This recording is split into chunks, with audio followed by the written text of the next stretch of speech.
Welcome. In this tutorial, I will walk you through the fun transition of downward facing dog to floating or hopping into Bakasana, crow pose. If you haven't done so already, please hit the like and subscribe button of this page. That would mean a lot to me.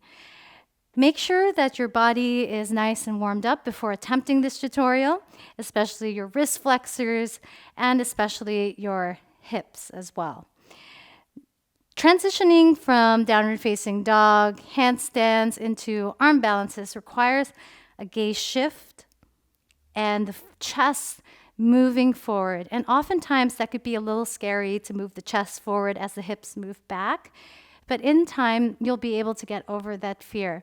With intentional practice, the body will adapt to different imposed demands. If you aren't familiar with the SAID principle, SAID, please look that up and honor your body and go at your own pace. It's never worth pushing your body over its own limits, and that's when the true yoga philosophy comes in. We want to practice ahimsa, nonviolence, especially with yourself and your own body. This is a really fun transition, and we're going to get started in downward facing dog. So tuck all 10 toes behind you and find your downward facing dog. And shorten your stance into your downward facing dog because this is going to be really important, especially if you're scared of moving your chest forward into this arm balance. So one of the key tips in moving from downward facing dog into an arm balance like Bakasana is that your gaze shifts forward and your arms bend, creating a shelf for your legs sooner than you think. And at the same time, as your hips go over your shoulders, you want to resist the ground by pushing the ground away from you as you lower. That is called the negatives, and slowing down the lowers with control is going to benefit other areas of your practice, especially if you're pressing up into different handstands. So to begin, keep your legs bent. And this is a shortened downward facing dog. Keep your legs bent, creating that nice tight compression between the legs and the chest. Inhale to lift the heels, bend the legs. Bottom of the exhale, shift your gaze forward, bend your arms, push the ground away.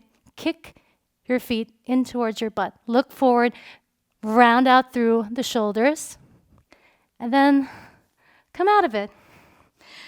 So with all arm balances, our foundations are our wrist flexors and this rounding, this protraction of the shoulders.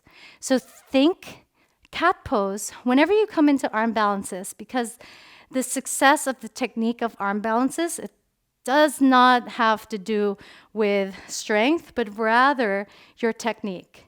And the technique of being able to round your shoulders into protraction, separating the shoulder blades from one another, is going to provide a solid foundation across all of your arm balances. So we'll try that transition one last time, but moving our feet a little further back. And if you're a little scared of this transition, just keep that shortened downward facing dog stance. It's totally fine.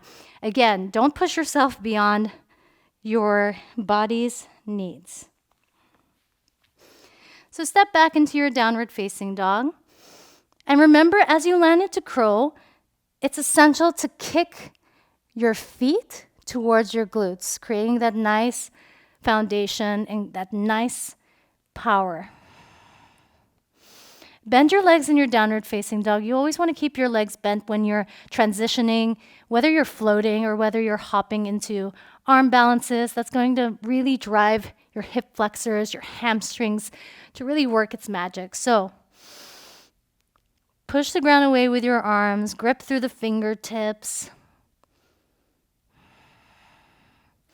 Take an inhale to lift the heels, bend the legs. At the bottom of your exhale, hop, shift your gaze forward, bend the arms, land your legs closer to the elbows, kick your feet towards your glutes, gaze forward, round out through the shoulders, keep rounding, stabilizing the shoulders. You've got this. And then release. You can always practice with landing the legs outside the arms. Again, it takes time to develop that proprioception, where our body is moving in space, and especially with the landing. Sometimes we tend to land with the legs wider than we think, but it's really important to keep the legs really close together because that's going to really work the abductors, your inner thighs. So I'm going to show you a modification just to get the patterning to your body. We'll meet in downward facing dog. Again, get the power from your downward facing dog. Keep the heels lifted, bend the legs, creating this nice active compression. Begin to gaze to the space between your wrists and thumbs.